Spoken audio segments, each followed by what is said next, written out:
चंद थोड़े से जो मिलिटेंट हैं कश्मीर में हैं, चाहे वहीं के पैदा हुए या पाकिस्तान से भेजे हुए, उनसे निपटने में हमारी पूरी फौज इतने सालों में कामयाब नहीं हो रही है।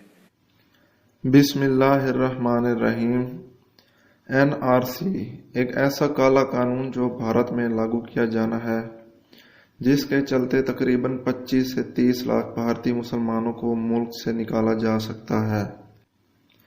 पिछले कई सालों से मुसलमानों को जलीलो रुस्वा किया जा रहा है, जिससे मुसलमान भारत में खुद को गैर महफूज समझने लगे हैं और भारत के लिए मुसलमानों के दिल में नफरत की फिजा बढ़ती जा रही है।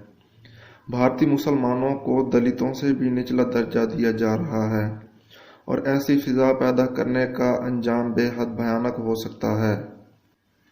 भारत में मौजूद मदरसों पर यह कानून लागू किया जा रहा है कि वो भारतीय तराना गाएं। भारतीय मुसलमानों से मुहिब्बे वतन होने का सबूत मांगा जा रहा है। भारत में ये एक ऐसी आग सुलग रही है जिससे पूरा भारत जलकर राख हो जाएगा। इसका ये मतलब नहीं हुआ कि भारतीय मुसलमान मोदी के सामने घुटने टेक देंगे। उनकी रगों में भी बादशाहत का खून दौड़ रहा है। मुसलमान बादशाहों की भी भारत पर सदियां हुक्मरानी रही है।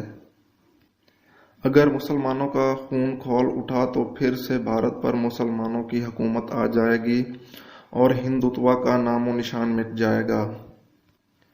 भारतीय चंद सयाने लोग अच्छी तरह से जानते हैं कि अगर ऐसी ही फिजा कायम रही तो एक दिन हिंदुस्तान टुकड़ों में बंट जाएगा।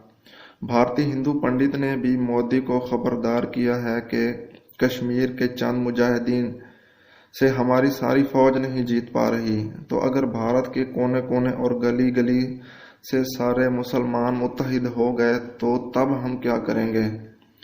इसका मजीद कहना था कि अगर इसी तरह की फिजा कायम रही तो एक दिन तबाही हमारा मुकद्दर होगी।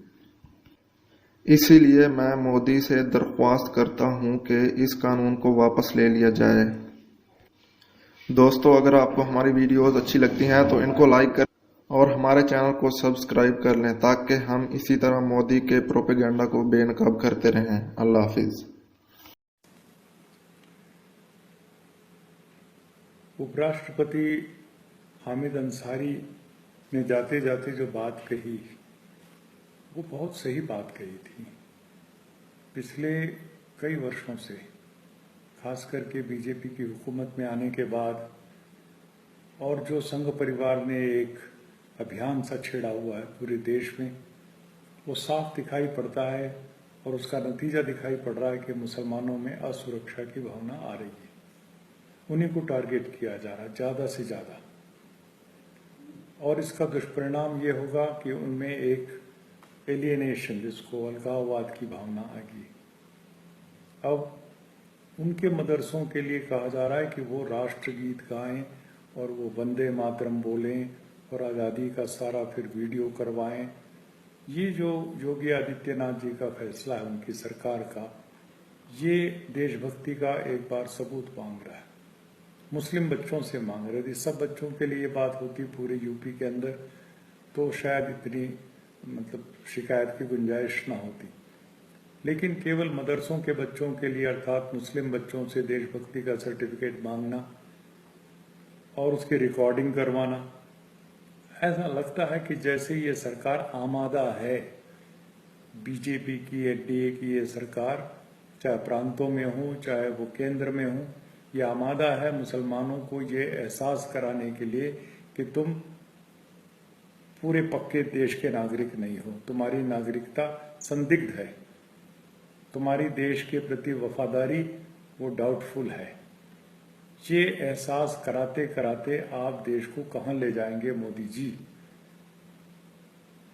आपकी नीतियों की वजह से जो एक पैदा हो रही असुरक्षा की भावना, उपराष्ट्रपति जी ने जाते जाते, हामिद अंसारी जी ने केवल इसी को एक अच्छी भावना से कहा था कि इसको दूर कीजिए, वरना ये देश और ऐसी गलत जगह पहुंच सकता है जहां जाकर के आपकी रूह कांप उठेगी।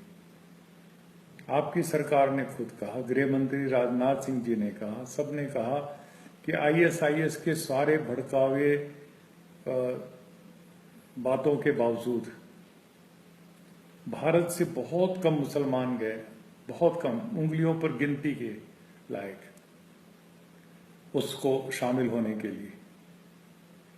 उधर आप देखेंगे तुलना में तो इंग्लैंड से, फ्रांस से, जर्मनी से, यूरोप के दूसरे देशों से हजारों हजारों वो मुसलमान गए जो पैदा उन देशों में हुए थे, वो आईएसआईएस में भर्ती होके और जो कुछ तबाही मचा रहे हैं। भारत में सबसे कम असर हुआ आईएसआईएस की सारी अपीलों का या उनके तौर तरीकों का। क्या ये देशभक्ति के लिए पर्याप्त सबूत नहीं था? क्या वो अमन पसंद मुसलमानों का शांति प्रिय होने का पर्याप्त परिचय नहीं था? आप उनको मजबूर कर रहे हो रोज के हिसाब से। यदि भारत में रहना है तो वंदे मातरम कहना होगा। क्या करेंगे आप? नहीं कहेंगे तो निकाल के बाहर फेंक देंगे। 2, 4, 10, 20 होते तो फेंक भी देते। 20 करोड़ मुसलमानों को है हिम्मत आपके अंदर, बाहर फेंक देंगे? आप सोचिए इसके परिणाम क्या होंगे। और उपराष्ट्रपति ने कह क्या दिया, उसके ऊपर टूट के पड़े नवनिर्वाचित उपराष्ट्रपति वेंकैया नायडू, और उसको पॉलिटिकल स्टेटमेंट बता रहे हैं, उस पर लांछन कस रहे हैं। और इनके पार्टी के एक बड़े नेता कैलाश विजयवर्गीय ने तो उपराष्ट्रपति को, हामिद अंसारी जी को, देशद्रोही तक बता दिया, एंटी नेशनल कह डाला। शर्म नहीं आती कैलाश विजयवर्गीय को ये सब बातें कहते हुए? इससे पहले भी कई बार कुछ इस प्रकार की टिप्पणियां की गई थी हामिद अंसारी जी के बारे में, जो बहुत शर्मनाक थी। मैं समझता हूं उन्होंने जो कुछ कहा बहुत अच्छा कहा।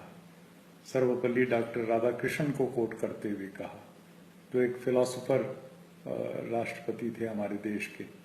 कहने का मतलब ये है कि हमारे देश में जो बयार बह रही है, जिस तरह की हवा चलाई जा रही जानबूझ करके, रोज रोज के हिसाब से मुसलमानों से उनका देशभक्ति का सर्टिफिकेट मांगना, ये बहुत गलत साबित होगा।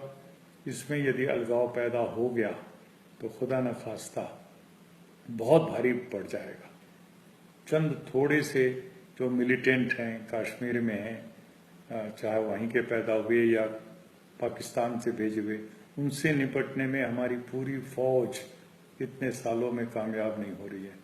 यदि हिंदुस्तान के गांव-गांव में, कस्बे, शहरों में रहने वाला मुसलमान कहीं थोड़ा सा भी झुक गया आतंकवाद की तरफ, हताश और निराश होकर के, तो आप कैसे संभाल लेंगे इस देश को? एक रखेंगे, मजबूत बना के रख पाएंगे?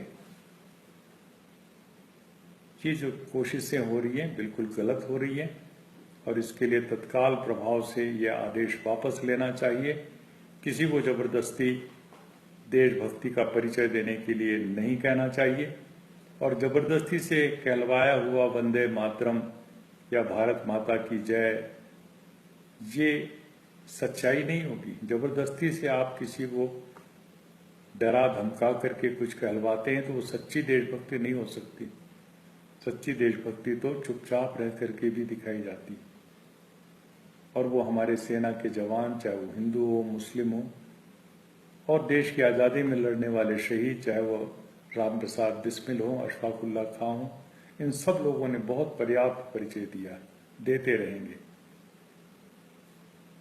जिस समय आपके आरएसएस की कोई भी एक भी व्यक्ति किसी देश के आज़ादी की लड़ाई में शामिल नहीं था, न एक दिन के लिए जेल गया, न एक किसी ने फांसी के फंदे को चूमा, आज आप सारी देशभक्ति की ठेकेदारी अपने हाथ में ले रहे हैं। शर्म नहीं आती? क्योंकि हुकूमत आपके हाथ में है, डंडा आपके पास है, डंडे के बल पर देशभक्ति पैदा करना चाहते हैं।